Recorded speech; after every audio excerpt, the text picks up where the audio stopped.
चुके हैं। उनके साथ में ज्योतिरादित्य सिंधिया केंद्रीय मंत्री वो भी मौजूद हैं। तमाम गणमान्य लोग प्रधानमंत्री के साथ मौजूद हैं और वहां पर जो प्रदर्शनियां हैं उसका अवलोकन प्रधानमंत्री कर रहे हैं। आप देख रहे हैं नॉर्थ ईस्ट के तमाम राज्यों के लोग। ये देखिए नॉर्थ ईस्ट की एक टोपी है जो प्रधानमंत्री जिसको देख रहे हैं और बड़ी उत्सुकता के साथ में। ये सिक्किम की है जी, सॉरी अरुणाचल प्रदेश की है और ये मोनपा ट्राइब की है कैप। जी बहुत बढ़िया, आपने जो तवांग एरिया में रहते हैं। क्या खासियत है सर इसकी? ये आपको सर्दियों में आप बिल्कुल सिर गर्म रहता है और जो पानी है जो साइड पे आप देख रहे हैं रस्सियां निकल रही हैं उससे टपक जाता है बाहर। अच्छा, तो ये देखिए यूनिक टोपी है और प्रधानमंत्री ने उसको देखा और बातचीत की। देखिए ये प्रधानमंत्री जो तमाम आधुनिक तकनीक है जो इस वक्त नॉर्थ ईस्ट के स्टेट्स में लेकर आई जा रही है उसके विषय में भी देख रहे हैं। कपड़ा बुनने का जो कपड़ा बुनने की मशीन है उसको भी देख रहे हैं। तो हस्तशिल्प हस्तकला से लेकर के और आधुनिक तकनीक तक की तमाम जो चीज़ें हैं प्रधानमंत्री वो उसको देख रहे हैं। ये भी कोई नागालैंड का स्टॉल है जी, जिसमें ये नागा टाइप के कुछ आर्टिफैक्ट्स रखे हुए हैं वो देख रहे हैं प्रधानमंत्री जी। ये कपड़ा बुनने की मशीन थी खड्डी। जी, इस कपड़ा बुनने की मशीन को क्या कहते हैं, क्या नाम दिया? खड्डी बोलते हैं। खड्डी बोलते हैं। इससे ट्रेडिशनल वे, ट्रेडिशनल वे है और उसके जरिए जी हैंडलूम वो समझ रहा हूँ और उसके जरिए ये बुना जाता है। इस टोपी को देखिए बड़ी बेहतरीन बड़ी खास टोपी लग रही है और प्रधानमंत्री भी बड़े उत्सुक लग रहे हैं इसके विषय में जानने समझने को। आपने बड़ी विशेष जानकारी दी, क्या कहते हैं एक बार फिर से बताएंगे? वो जो दूसरी टोपी थी ये जो पहनी है इन्होंने जी जो दिखा रहे हैं टोपी पहन के जी, ये मोनपा ट्राइब की टोपी है। अरुणाचल प्रदेश की मोनपा लोग रहते हैं तवांग एरिया में जी।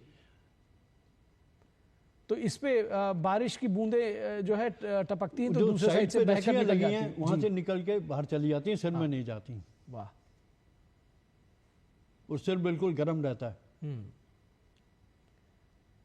साथ में केंद्रीय मंत्री ज्योतिरादित्य सिंधिया वो भी तमाम चीज़ें एक्सप्लेन कर रहे हैं। साथ में जो लोग हैं और डोनर मंत्रालय के भी अधिकारी हैं वो प्रधानमंत्री को इस विषय में जानकारी दे रहे हैं। और सबसे बड़ी बात आप ये भी देख रहे होंगे दीपक जी की तमाम युवा हैं इस प्रदर्शनी जी में। बिल्कुल ठीक, नॉर्थ ईस्ट जो है पूरा युवाओं का प्रतीक है। जी, आप देख रहे हैं। इस विषय में थोड़ा हमारे दर्शकों को बताएं। और ये जो सोच है आप देख रहे हैं कि इसमें प्रधानमंत्री जी युवाओं के साथ में बड़ा उनका जो इंटरेक्शन है उसमें वो हमेशा अग्रणी रहे हैं।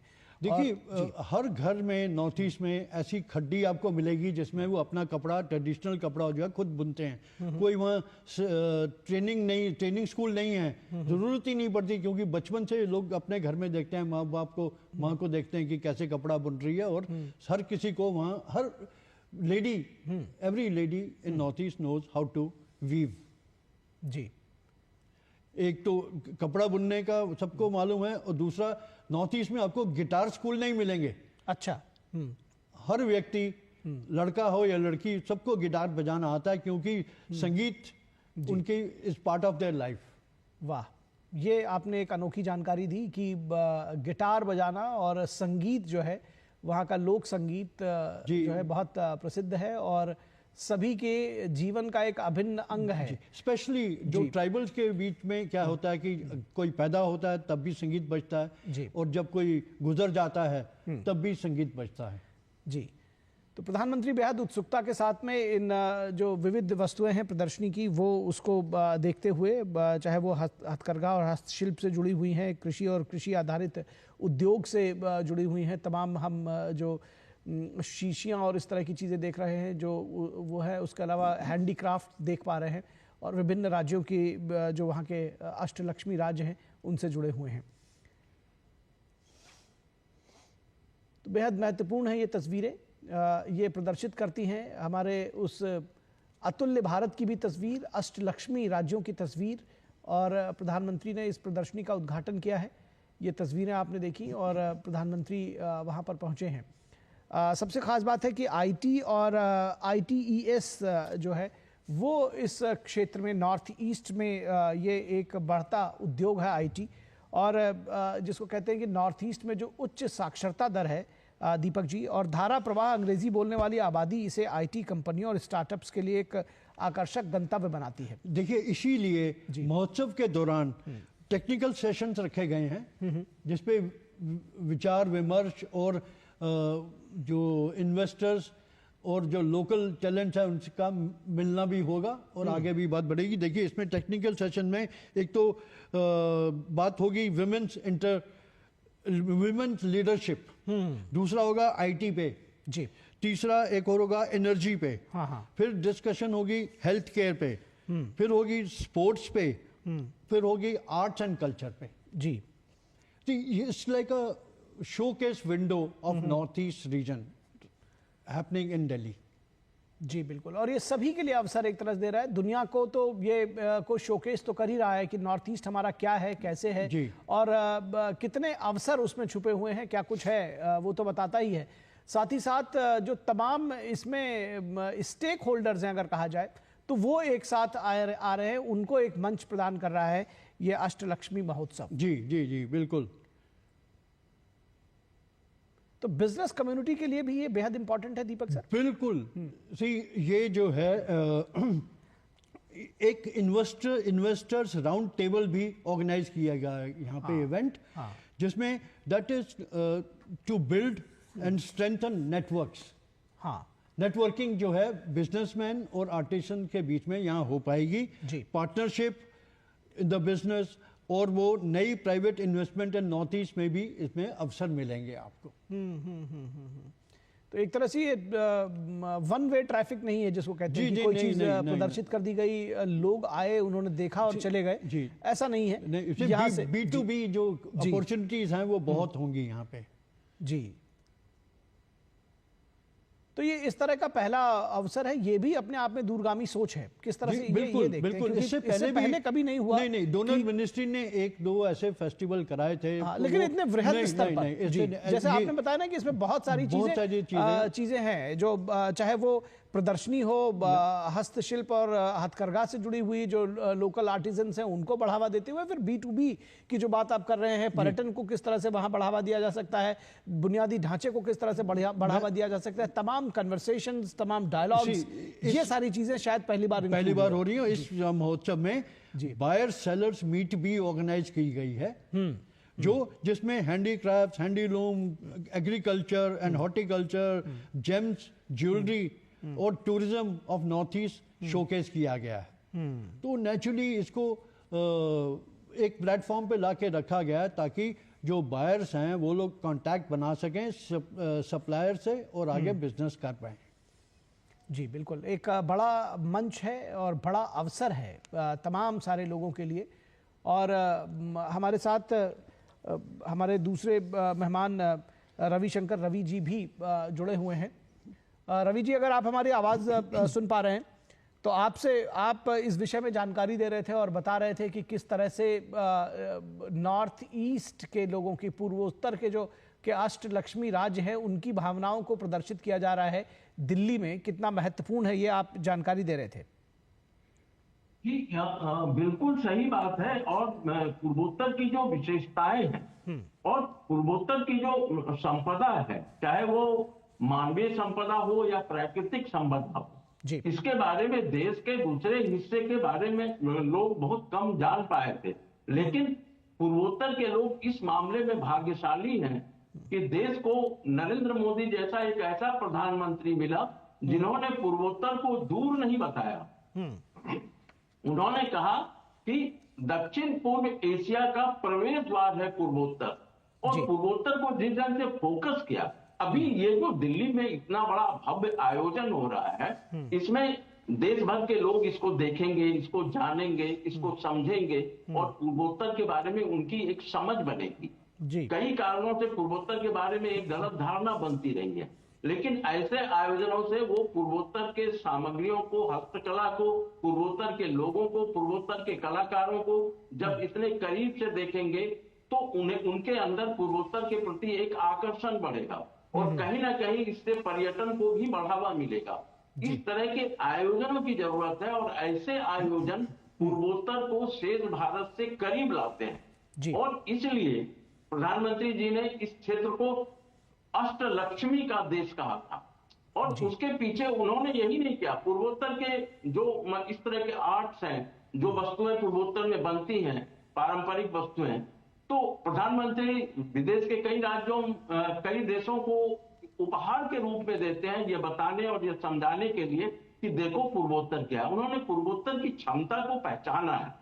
और ये इस तरह के जो आयोजन हो रहे हैं पहले होते थे, लेकिन बहुत छिटपुट, बहुत वेल ऑर्गेनाइज वे में नहीं होते थे। और प्रधानमंत्री का खुद इस आयोजन में आना पूर्वोत्तर के प्रति प्रधानमंत्री की जो लगाव है, वह उसका एक ये प्रदर्शन है। ये जो इस तरह के जो वाद्य यंत्र हैं, जो बांस से बने हुए वाद्य यंत्र हैं, वो पूर्वोत्तर में जिस तरह की ध्वनि का संचार कर रहे हैं, जिस तरह की भावनाओं का प्रदर्शन कर रहे हैं, उससे दिल्ली और देश के दूसरे हिस्से के लोग इसको जान सकेंगे, समझ सकेंगे कि पूर्वोत्तर की कितनी जो हस्तकला है, यहाँ पर जो वस्त्र विन्यास है, यहाँ पर जो रंगों का चयन और रंगों की विविधता है। बोडो जनजाति के वस्त्रों का रंग में एक पीलापन मिलेगा, तो आप जब मिजोरम की तरफ बढ़ेंगे तो एक अलग रंग दिखता है, मणिपुर में एक अलग रंग दिखता है, और असम में भी अलग अलग जनजातियों में उनका एक अलग अलग रंग दिखता है। कहीं सफेद है, कहीं पीला है, कहीं गुलाबी है। तो ये सारी जो विशेषताएं हैं और इनका जो एक प्लेटफॉर्म वहां पर दिया गया है, तो निश्चित रूप से यह बहुत ही अच्छा कदम है। और यही वजह है कि प्रधानमंत्री कहते रहे हैं कि पूर्वोत्तर के लिए दिल्ली दूर नहीं है, अब पूर्वोत्तर देश की आत्मा है और पूर्वोत्तर अब दिल्ली के बिल्कुल करीब है। अब पूर्वोत्तर दूर नहीं, और दूसरी चीजें और भी हैं। और सही मामले में अब पूर्वोत्तर दिल्ली से दूर इसलिए भी नहीं है कि आप तेज से तेज रेलगाड़ियां चल रही हैं, हवाई जहाज की सेवा लगातार विस्तार हो रहा है पूर्वोत्तर में। अरुणाचल प्रदेश के तेजू जैसे जगह से अब हवाई सेवा शुरू हो गई है। तो इस तरह से जो चीजों का विस्तार हो रहा है और जो चीजें बढ़ रही हैं, तो कहीं ना कहीं ये सारी चीजें राष्ट्रीय एकता और अखंडता को मजबूत करती हैं और पूर्वोत्तर के लोगों को यह विश्वास दिलाती हैं, यह भरोसा दिलाती हैं कि वह देश के एक अभिन्न अंग है।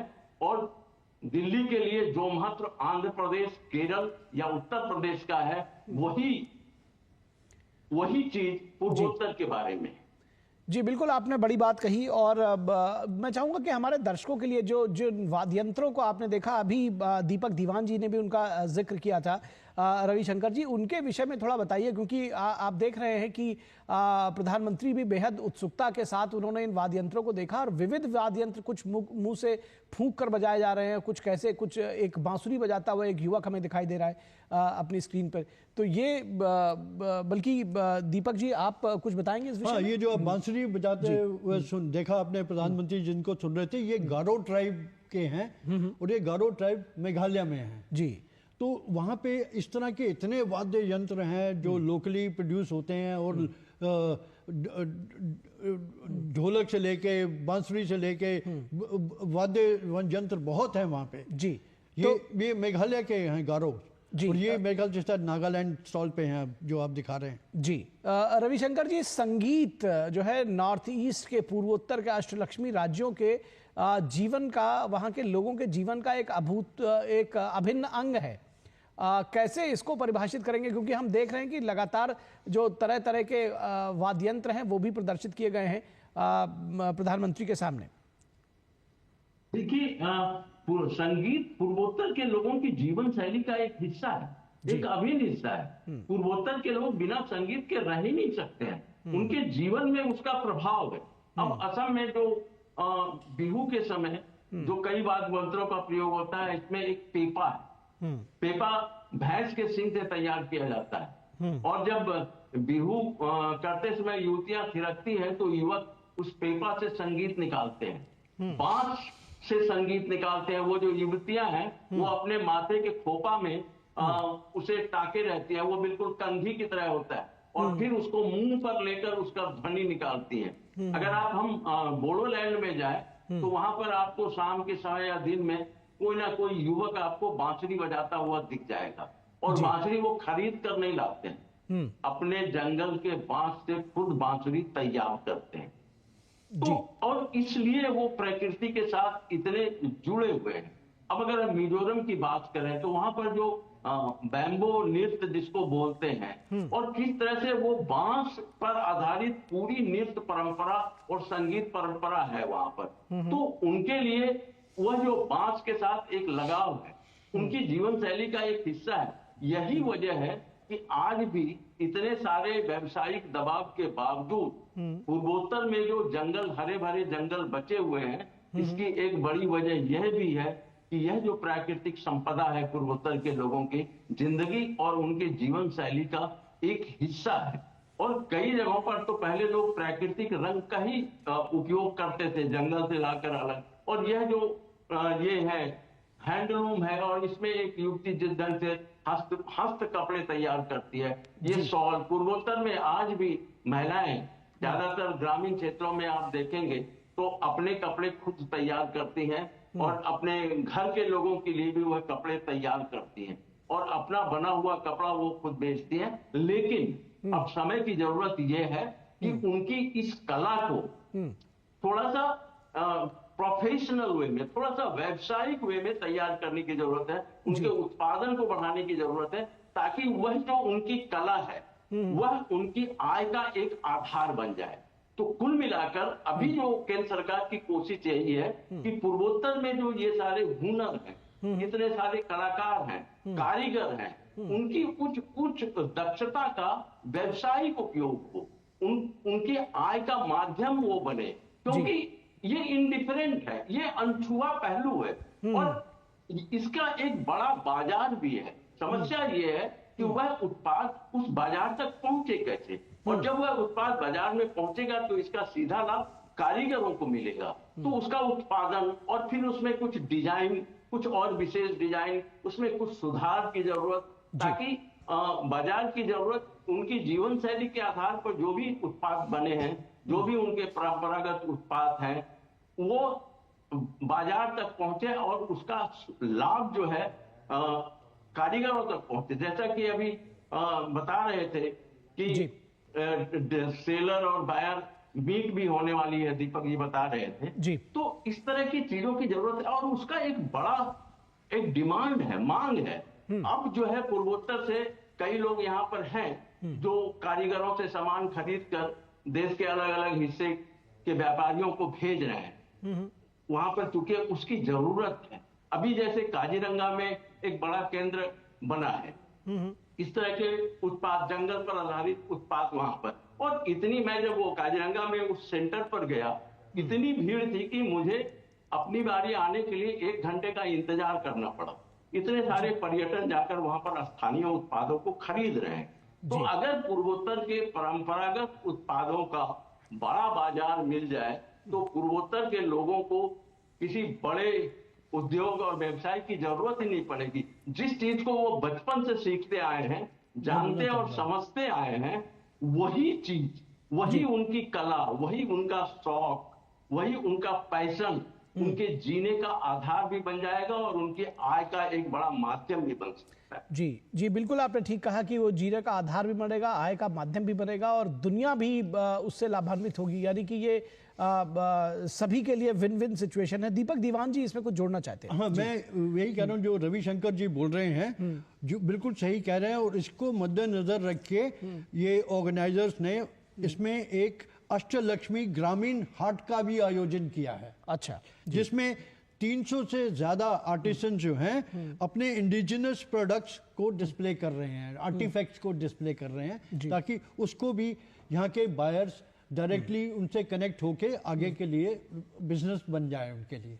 जी, आपने देखा दीपक जी की जो वस्त्र जो यहाँ पर स्टॉल्स पर जो पहने हुए हैं, जो महिलाएं हैं उन्होंने जो पहने, और आपने देखा कि प्रकृति के बेहद करीब देखा, सर में कुछ पंखों के का मुकुट जैसा लगा रखा है। ये एक विविधता, ये एक उनकी अनोखी जो विरासत है उसको दर्शाती है। वेशभूषा है, ट्राइबल वेशभूषा है वो। मैंने जिसमें आपने देखा कि पंख लगे हुए थे बाद में, वो गारो ट्राइब के हैं और फ्रॉम मेघालय से हैं। जी, तो इसको कैसे, जिसको रविशंकर जी ने जैसे अभी कहा, रविशंकर जी आपने, कि इसको सुरक्षित रखते हुए और आगे बढ़ना है, ये जो वेशभूषा है और ये जो हस्तशिल्प है इसको भी सुरक्षित रखना है, लेकिन इसमें आधुनिकता भी आनी चाहिए और इसको एक बाजार भी मिलना चाहिए। बहुत सारी चीजों के लिए आपने एक बात कही है, कैसे कैसे देखते हैं इसको? नहीं नहीं, बिल्कुल। देखिए, ये जो परंपराएं हैं, परंपराएं को अगर लंबे समय तक जिंदा रखना है तो उसको जीवन के आधार से जोड़ना होगा। ये सीधी चीजें इकोनॉमी से जुड़ी हुई हैं कि हमारी जो परंपरा है वो हमारे जीवन के लिए कितनी लाभवान है। और इसीलिए समय के अनुसार अभी असम में भी कई सारे उत्पादों में वो नई डिजाइनिंग की बात हो रही है। जैसे असम का मुगा शिल्प है, तो मुगा शिल्प अपने आप में उसकी काफी मांग है, उसकी विशेषता है, गोल्डन थ्रेड का होता है। लेकिन बाजार की क्या जरूरत है, बाजार में किस तरह के डिजाइन को पसंद किया जा रहा है, उसका भी प्रशिक्षण कारीगरों को दिया जा रहा है और वो सारी चीजों उनके नए नए प्रयोग हो रहे हैं। पहले मुगा साड़ी में एक पर्टिकुलर रंग गोल्डन कलर ही होता था और उसमें कुछ लाल फूल उकेरे जाते थे। अब उसमें अलग अलग रंगों का प्रयोग हो रहा है, फ्यूजन किया जा रहा है उसमें। उसका चूंकि आज की जो पीढ़ी है उस पीढ़ी को भी वह पसंद आए, और आज की जो पीढ़ी है वो जो नौकरी कर रही है या जो अपने साधन पर खड़ी है, उसकी क्रय क्षमता है, तो उस पीढ़ी की दिलचस्पी को ध्यान रखकर इन परंपरागत उत्पादों को अगर हम लाएंगे, उसमें कुछ परिवर्तन करके, उसकी कुछ डिजाइनिंग करके, तब उसका बाजार बढ़ेगा। जिन चीजों का उपयोग नहीं होता है जीवन में, समाज में, वैसी चीजें धीरे धीरे लुप्त हो जाती हैं। जैसे असम में ये जो गामोछा है, हमारे प्रधानमंत्री अक्सर उस गामोछा को लेकर गले में पहने रहते हैं और पूरा देश उस गामोछे को पहचान गया है। लोग देखते ही समझ जाता है कि ये असमिया गामोछा है। उस गामोछा की एक अर्थनीति है, वह सिर्फ सम्मान के लिए नहीं। अगर हम असम की बात करें तो बिहू, जो रंगाली बिहू या बोहाग बिहू होता है, तो युवतियां खुद अपने हाथों से अपने प्रेमी के लिए वह गामोछा तैयार करती हैं, जिसको बिहुआन कहा जाता है, और वह उसे और इस तरह से जो उस गामोछे का आदर में किसी का सम्मान करना है। अब सोचिए कि असम में कितने कार्यक्रम होते हैं, हर कार्यक्रम में, हर आयोजन में उस गामोछे की जरूरत पड़ती है। उसका कितना बड़ा व्यापार है। चूंकि ये परंपरागत आर्ट शिल्प है यहाँ का, और बाहर से बीच में मिलों के बने हुए वैसे गामोछे आने लगे, उनकी कीमत कम होती है। हाथ से बने हुए गामोछों की कीमत थोड़ी ज्यादा होती है, लेकिन वह एक बेहतरीन पीस होता है। तो उसको भी सरकार ने रोकने का, कि अगर इस तरह से मील के गमछे आके बाजार में भर जाएंगे तो इन कारीगरों के बने गमछे कौन खरीदेगा। उसके लिए असम सरकार ने भी और केंद्र सरकार ने भी मदद की है कि ऐसे गमछों की बिक्री पर असम में प्रतिबंध लगा दिया गया।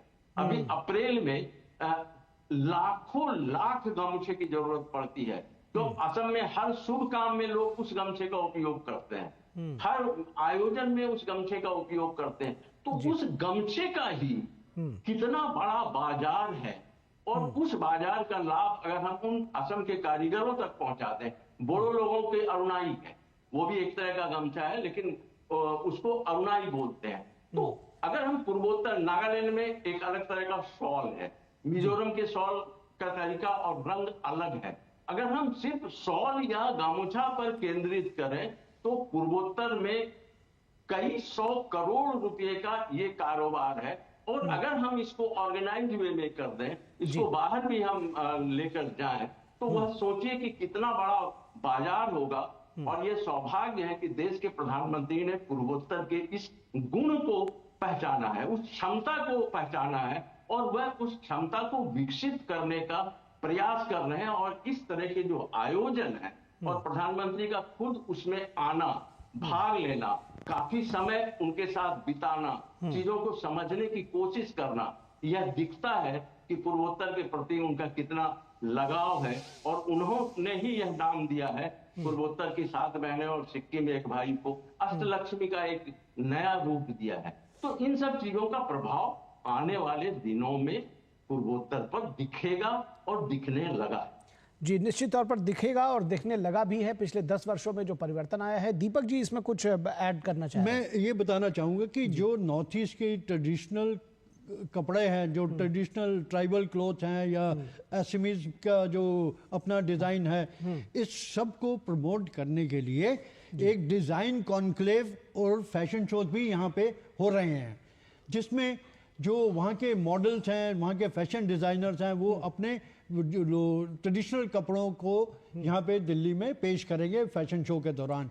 और मुझे उम्मीद है कि यहाँ पे जो इस दिल्ली में जो फैशन डिज़ाइनर रहते हैं वो भी जाके वो देखेंगे और वहाँ के कपड़ों का इस्तेमाल अपने शोज में करना शुरू करेंगे। जी, तो दीपक जी, फैशन डिज़ाइनर्स हो रहे हैं, डिज़ाइनिंग हो रही है, फैशन शोज़ हो रहे हैं, साथ में डायलॉग्स वाले तमाम कार्यक्रम हैं जिसको कहते हैं आप सेमिनार हो रहे हैं, B2B हो रहा है, टेक्निकल सेशंस हो रहे हैं, आर्टिसंस हो रहे हैं, उसके अलावा नृत्य संगीत के भी तमाम कार्यक्रम हैं, हस्तशिल्प का प्रदर्शन है। बचा क्या? सब कुछ पूरा नॉर्थ ईस्ट यहाँ पे शोकेस हो रहा है जी। उसमें ये लोगों को जो जानना चाहते हैं नॉर्थ ईस्ट के बारे में, उनके लिए भी एक अपॉर्चुनिटी है। जो लोग वहाँ पे बिजनेस करना चाहते हैं, वहाँ के लोग को इन्वेस्ट करना चाहते हैं नॉर्थ ईस्ट में, उनके लिए भी अपॉर्चुनिटी है। तो सब कुछ पूरा नॉर्थ ईस्ट यहाँ पे दिल्ली में आ गया जी। एक पैकेज के तौर में अगर कोई नॉर्थ ईस्ट को देखना समझना चाहता है तो वो भी यहाँ जाकर इसको देख समझ सकता है। 6 से 8 तारीख तक ये महोत्सव चलेगा, अष्टलक्ष्मी महोत्सव, और अपने आप में बेहद अनोखा है। पहला अष्टलक्ष्मी महोत्सव ये दिल्ली में मनाया जा रहा है और मुझे उम्मीद है कि ये जो जिस उद्देश्य के साथ इसकी शुरुआत की गई है उसको जरूर पूरा करेगा। रवि जी, संपादक दैनिक पूर्वोदय, हमारे साथ जुड़े हुए हैं। दैनिक रविशंकर जी, आपसे अगर हम समझना चाहें 10 वर्षों में ये परिवर्तन, कितनी दृढ़ राजनीतिक इच्छा शक्ति की जरूरत, किस तरह से एक विजनरी जो एक सोच है, जो एक दृष्टि है उसकी जरूरत, क्योंकि पहले सोच ही कुछ और थी और अब वो सोच बदली है। उसके साथ ही साथ जो कहा गया ना कि लुक ईस्ट के साथ साथ वो एक्ट ईस्ट में तब्दील हुई और वो अब दिख रहा है।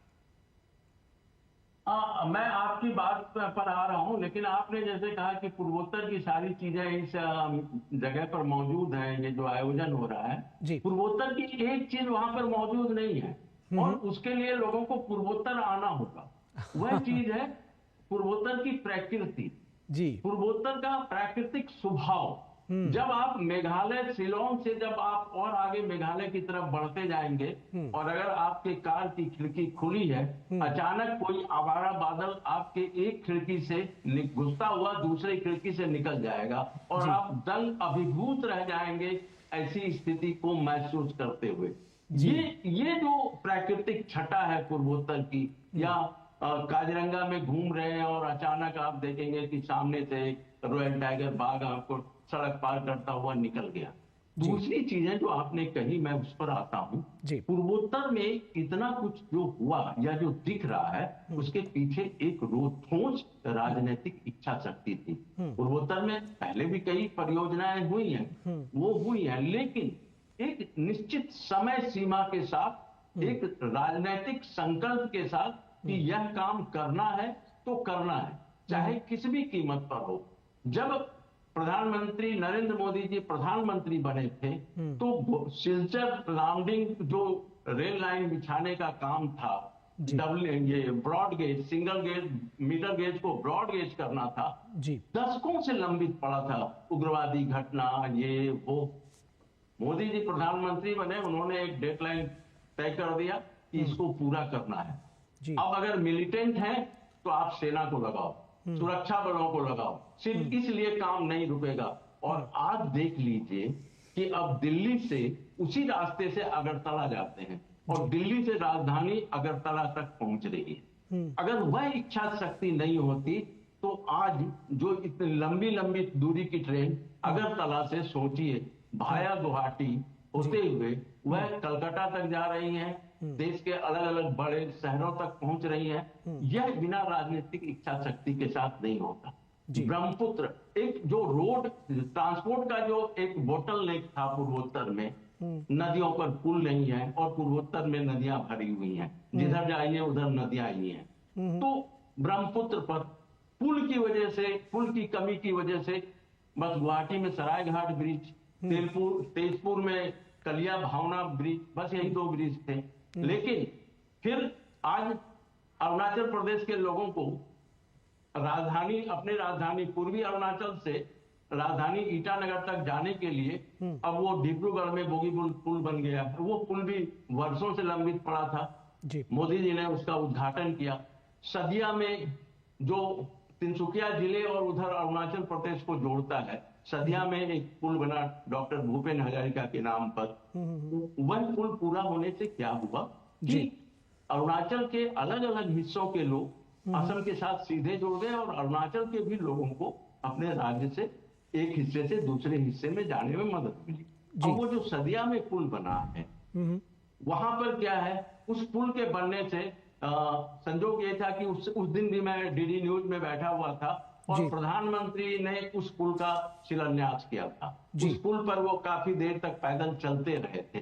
तो उस पुल से क्या हुआ, हम ये कह सकते हैं कि रुक्मणी का मायके आसान हो गया, क्योंकि उस पुल के उस पार ही रुक्मणी का मायके है, या बोलिए श्री कृष्ण का ससुराल है।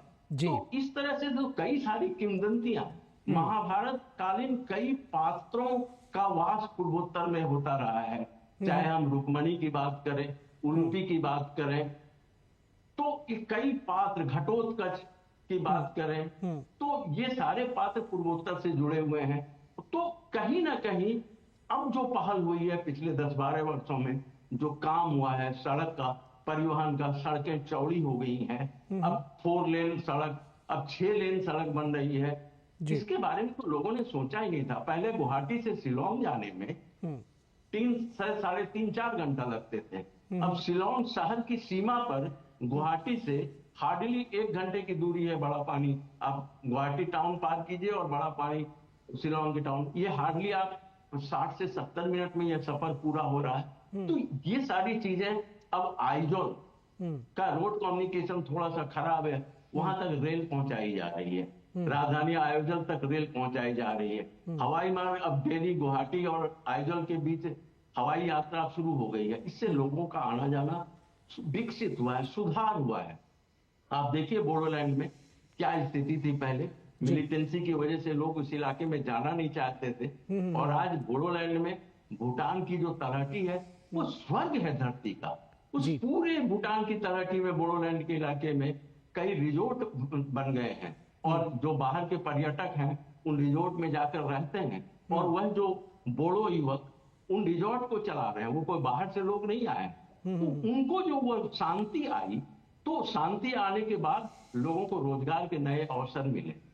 मानस जैसे राष्ट्रीय नेशनल पार्क, जिसको यूनेस्को ने रेड कलर में कर दिया था, शांति आने के बाद जो लोग जंगल या जंगली जानवरों को मार रहे थे, वह जंगली जानवरों को बचाने के लिए जुट गए मैदान में, और नेशनल पार्क में बाघों की संख्या लगातार वहां पर बढ़ गई। और ये जो स्थानीय लोग, स्थानीय युवक, उनको यहाँ पर रोजगार की संभावना दिखने लगी, बनने लगी है। बाहर से निवेशक आ रहे हैं, वो नए नए उद्योग लगा रहे हैं, नए नए प्रयोग कर रहे हैं। तो इससे पूर्वोत्तर के राज्यों को भी कर के रूप में, टैक्स के रूप में उनके आय में वृद्धि हुई है। और यह तभी संभव था जब पूर्वोत्तर में शांति आए, और जब शांति आई और शांति के साथ विकास का एक ज्वार आ गया, लगातार उस दिशा में काम कर रहा। अभी असम के मुख्यमंत्री बता रहे थे कि प्रधानमंत्री अगले फरवरी में असम आने वाले हैं, और कई लाख करोड़ की योजनाओं का वो उद्घाटन करने वाले हैं। गुवाहाटी रिंग रोड बन रहा, और भी कई चीजें हैं। गुवाहाटी से भूटान के बीच सीधी रेल सेवा शुरू होने वाली है, रेलवे का नया नक्शा तैयार हो रहा। तो ये जो सारी चीजें हैं, लोगों का आना जाना आसान। सबसे बड़ी बात ये हुई है कि पिछले 12-14 सालों में पूर्वोत्तर में यातायात व्यवस्था में क्रांति आ गई है। अब गुवाहाटी तिनसुकिया, पहले लोग बस से जाने को मजबूर थे, और बूढ़े और बीमार लोगों के लिए पूरी रात बस में यात्रा करनी पहाड़ी इलाकों में कितनी दिक्कत होती थी। अब गुवाहाटी से आप राजधानी में चढ़िए 8 बजे, और सुबह आप तिनसुकिया और डिब्रूगढ़ उतर जाइए, कहीं रास्ते में कोई परेशानी नहीं। लगातार ट्रेनों का विस्तार हो रहा। राजधानी ईटानगर के पास नाहरलगुन और दिल्ली के बीच सीधी रेल सेवा हो गई है। तो ये सारी चीजें, और वह दिन दूर नहीं है जब इम्फाल और दिल्ली के बीच सीधी रेल सेवा हो। उस दिशा में बहुत काम होगा, काफी ऊंचे ऊंचे पुल बने जी। और काफी ये है। ठीक है, कुछ इलाकों में कुछ अशांति है, कुछ जो लोकल ट्राइब है उनके अपने अपने कॉन्फ्लिक्ट है, और ये कॉन्फ्लिक्ट आज से नहीं है, सैकड़ों वर्ष पुराने हैं। लेकिन जब लोगों का इंटरेक्शन बढ़ा, जब लोग एक दूसरे से, अब पूर्वोत्तर के लड़के जब बैंगलोर जाते हैं पढ़ाई करने या नौकरी, वो जब आते हैं अपने इलाके में तो वो चाहते हैं कि वहां की तरह सड़कें, वहां की तरह व्यवस्था, वहां की तरह माहौल हमारे इलाके में भी हो, हमारा भी इलाके का विकास हो। और सबसे बड़ी बात यह है कि पूर्वोत्तर ने वन क्षेत्र को बचा दिया जी। पूरे देश में जहां पर वन क्षेत्र घट रहे हैं, पूर्वोत्तर के लोगों ने अपनी वन संपदा को सुरक्षित रखा, संरक्षित रखा है जी। और यह कहीं ना कहीं देश के पर्यावरण में पूर्वोत्तर की बहुत बड़ी भूमिका है। जी, निश्चित तौर पर तो सरकार के साथ साथ पूर्वोत्तर के लोगों की भी सराहना की जानी चाहिए, जिस तरह से आपने बताया। और अब सबसे विशेष बात है कि पूर्वोत्तर के लोगों के विकास के लिए सरकार ने, केंद्र सरकार ने उनका हाथ थामा है और एक विजन दिया है। दीपक जी इसमें कुछ ऐड करना चाह रहे हैं, कुछ कहना चाह रहे हैं? मैं ये कह रहा हूँ कि कनेक्टिविटी ने एक बहुत बड़ा मेजर रोल प्ले किया है नॉर्थ ईस्ट की डेवलपमेंट के लिए और लोगों को भी कनेक्ट करने के लिए। आपको बताऊं 2014 से लेके अब तक रेलवे जो लाइन रेलवे पटरी है 1909 किलोमीटर पटरी ऐड करी गई जी, और उसमें 972 किलोमीटर जो रेल पटरी है जो ब्रॉड गेज में परिवर्तित की गई मीटर गेज से। फिर सड़कों की बात करें अगर 2014 में हमारे पास 10,905 किलोमीटर थी जो बढ़कर अब 16,125 किलोमीटर हो गई जी, नॉर्थ ईस्ट के अंदर बता रहा हूँ। हाँ। फिर प्राइम मिनिस्टर सड़क योजना में 46,256 किलोमीटर ग्रामीण सड़कों का निर्माण हुआ है पूरे नॉर्थ ईस्ट में जी। और फिर मिजोरम का बाईपास बनाने के लिए सरकार ने 500 करोड़ की लागत की मंजूरी भी दे दी है। मिजोरम में जो आइजोल है उसका बाईपास बनेगा ताकि कंजेशन ना हो। फिर प्रधानमंत्री जी ने एक 12,556 करोड़ की परियोजनाओं की आधारशिला रखी थी 9 मार्च 2024 में, जिसमें चीन सीमा से और तवांग जाने के लिए जो 12-मासी सुरंग है उसका निर्माण किया जाएगा। जी जी जी, ऑल वेदर टनल जी। फिर 2014 के बाद पूर्व उत्तर के जो 4525 गांवों में 4G कनेक्टिविटी दी। हाँ, ये बड़ी बात है जी, इसके विषय में हम बात आगे करना चाह रहे थे, 4G कनेक्टिविटी जिस तरह से जी। फिर एयर कनेक्टिविटी देखिए 2014 में सिर्फ 9 एयरपोर्ट थे पूरे नॉर्थ ईस्ट में, आज 17 हवाई अड्डे हैं नॉर्थ ईस्ट में जी।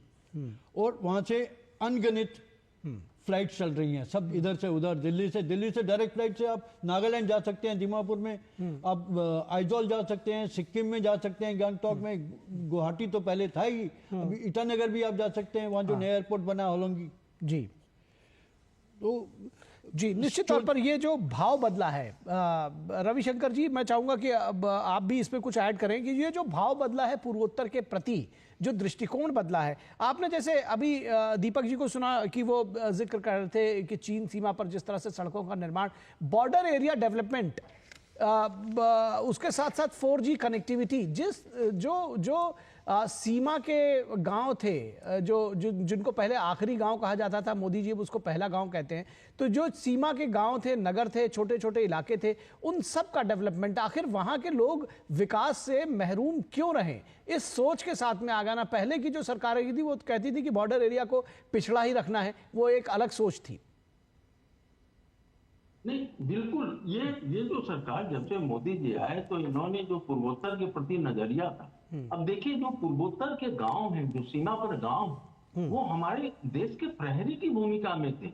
जब इस तरह से कोई अतिक्रमण होता था या जब विदेशी फौज हमारी सीमा में घुसती थी तो वो सीमा के क्षेत्र के लोग ही पहली सूचना, क्योंकि बॉर्डर पर हर जगह तो फोर्स तैनात नहीं रहती है, वो तो पेट्रोलिंग करती है बीच बीच में, तो वह जो घुसपैठ होती है उसके बारे में या आए वो घुस कर फिर कुछ करके चले गए, वह सूचना गांव के लोग देते रहे। आप कारगिल में देखिए, उस गड़रिये ने सूचना दी थी भारतीय फौज को या भारतीय प्रशासन को। तो उन गांवों में जो असुविधाएं और उसके कारण गांव के लोग धीरे धीरे जहां पर सुविधाएं थी उनका पलायन हो रहा था। अरुणाचल के सीमा क्षेत्रों में ऐसे कई गांवों का पलायन हो चुका था। लेकिन इस सरकार ने आने के बाद उन्होंने कहा कि नहीं, जो सीमावर्ती इलाके हैं वहां पर जो सारी सुविधाएं हैं, न्यूनतम सुविधाएं तो वहां उपलब्ध होनी चाहिए, तभी तो वह गांव के लोग अपने गांव में बने रहेंगे, नहीं तो वो सीधे शहरों की तरफ पलायन करेंगे। और उस दिशा में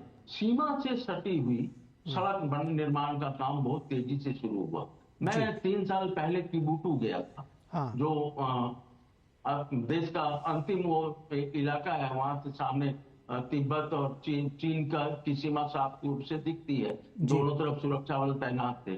और कुहू गांव, और वो वहां पर अंतिम गांव है जी। तो अब देखिए, इस सरकार ने उसको क्या किया, वाइब्रेंट विलेज का दर्जा जी। ऐसे गांव वाइब्रेंट विलेज है ताकि वहां तक सारी आधुनिक सुविधाएं जुटती रहे। पहले और वहां तक डेटा कनेक्टिविटी, वहां तक सिर्फ सड़कें ही नहीं रविशंकर जी, डेटा कनेक्टिविटी, वहां तक इंटरनेट की पहुंच, ये सारी चीजें शायद पहले सोची भी नहीं जा सकती थी।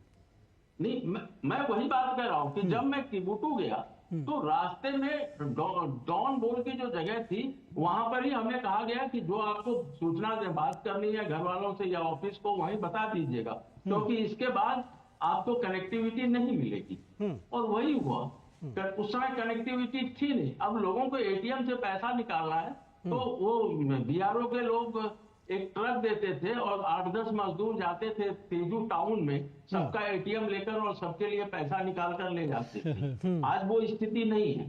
आज वो सारी चीजें, वो कनेक्टिविटी जो है कम से कम 4G तक सीमा के उस क्षेत्र तक पहुंच चुका है। तो ये सारी चीजें, पहले विदेश के पड़ोसी राष्ट्र के सिग्नल हमारे मोबाइल पर पकड़ते थे, लेकिन हमारे देश का सिग्नल वहां नहीं पकड़ रहा था। लेकिन अब वह स्थिति नहीं है। और जब आप सीमावर्ती गांवों तक बेहतर सड़क दे रहे हैं, स्वास्थ्य की सुविधा दे रहे हैं, उनके रोजगार के अवसर दे रहे हैं, तो निश्चित रूप से वो अपनी जमीन से उठकर नहीं आएंगे, वो सीमा पर ही रहेंगे। और इस तरह से दोहरा काम हो रहा, एक तो हम अपनी सीमा तक बेहतर कनेक्टिविटी दे रहे हैं, दूसरा ये कि हम अपने सीमा पर जो गांव बसे हुए हैं उनको वहीं रहने दे रहे हैं, और वो वहां रहकर हमारे देश के लिए एक प्रहरी के रूप में वो भूमिका निभा पाएंगे। तो ये जो समझने का नजरिया है कि सारे जो सीमावर्ती इलाके हैं वहां डेवलप भी नहीं करो ताकि विदेशी फौज आक्रमण करे तो हमारे देश की तरफ आगे नहीं बढ़े, यह तो बिल्कुल अब उसके विपरीत नजरिया है कि हम सीमा तक पहुंच जाएंगे, हमारे सुरक्षा बलों को सीमा तक पहुंचने में कोई असुविधा नहीं हो, हम भिड़ेंगे, हम डरेंगे नहीं, हम लड़ेंगे, हम मुकाबला करेंगे, हम उनको जवाब देंगे पूरी ताकत के साथ। तो यह जो नजरिया बदला है, सोचने का, समझने का, करने का दृष्टिकोण जो बदला है, उससे पूर्वोत्तर के लोगों में, अब आज देख लीजिए अलगाववाद के कितने आंदोलन चल रहे हैं। आज से 15 साल 20 साल पहले देखिए पूर्वोत्तर में कितना ज्यादा अलगाववादी आंदोलन चल रहे थे, और आज देखिए अधिकांश जो अलगाववादी संगठन है सबों ने समझौता कर लिया है, कुछ से वार्ता हो रही है, कुछ से वार्ताएं हो चुकी हैं, कुछ से वार्ता होने वाली है। तो यह उस माहौल का असर। दूसरा ये, पहले आप उग्रवादी संगठनों के, अलगाववादी संगठनों के साथ समझौता तक तो बात हो जाती थी, उन समझौते को लागू नहीं किया, इसलिए लोगों का समझौता पर विश्वास नहीं होता। लेकिन आप देख लीजिए बोडोलैंड में जो समझौता हुआ और उसको किस हद तक लागू किया। अभी आज आप कोई भी आदमी आकर उस बोडोलैंड, वो कोकराझाड़ जहां पर लोग कभी जाने में डरते थे, दिन में नहीं जाना चाहते थे, आप देखिए कोकराझाड़ में कितनी भीड़ है, कितनी होटल खुल गए, और अंतर्राष्ट्रीय स्तर की खेल स्पर्धाएं वहां पर हो रही हैं, अंतर्राष्ट्रीय स्तर के कवि सम्मेलन वहां पर हो रहे हैं। तो ये उस वादे को पूरा करने का असर है जो प्रधानमंत्री और गृह मंत्री ने किया है। बोडोलैंड में तो मैं स्पष्ट रूप से देख रहा हूं, मैं लगातार आते जाता रहता हूं, लोगों से बातचीत करते रहता हूं कि कितना बड़ा बदलाव वहां पर देख लीजिए। मिजोरम में देखिए, मिजोरम में आज स्थिति, कभी क्या थी ऐसी स्थिति कि अपने देश के ही एयरफोर्स को वहां पर अटैक करना पड़ा, और आज देखिए मिजोरम में कितना शांत है, कितना खुशहाल है। और यही वजह है कि अब मिजोरम तक देखिए आपकी रेलगाड़ी चलने वाली है, रेल के पुल लगभग बन चुके हैं और सारी व्यवस्था जारी। तो अगले मुझे लगता है कि 2 वर्षों में आइजॉल तक सीधी रेल यात्रा कर, आइजॉल से 40 किलोमीटर पहले तक है वो अंतिम स्टेशन। मैं गया था वहां पर, तो वहां, और वो कहां पर बना है, पहाड़ों के ऊपर से रेल निकली है। जहां पर बीच में घाटी है वहां पर पिलर बनाए गए हैं, और जहां पर ऊंचे पहाड़ हैं, पहाड़ के बीच टनल कर दिए गए हैं। तो इस ढंग से वहां तक रेल पहुंचाई जा रही है। इम्फाल, वो जीरीबाम का इलाका जो आज कुछ हिंसक घटनाओं की वजह से थोड़ा सा ये हुआ, लेकिन वहां तक वहां रेलवे स्टेशन पहुंच चुका है। जीरीबाम आज एक रेलवे स्टेशन है और वहां से भी लाइन इम्फाल की तरफ जा रही है। तो ये सारी चीजें वो बिना ठोस राजनीतिक निर्णय के संभव नहीं था।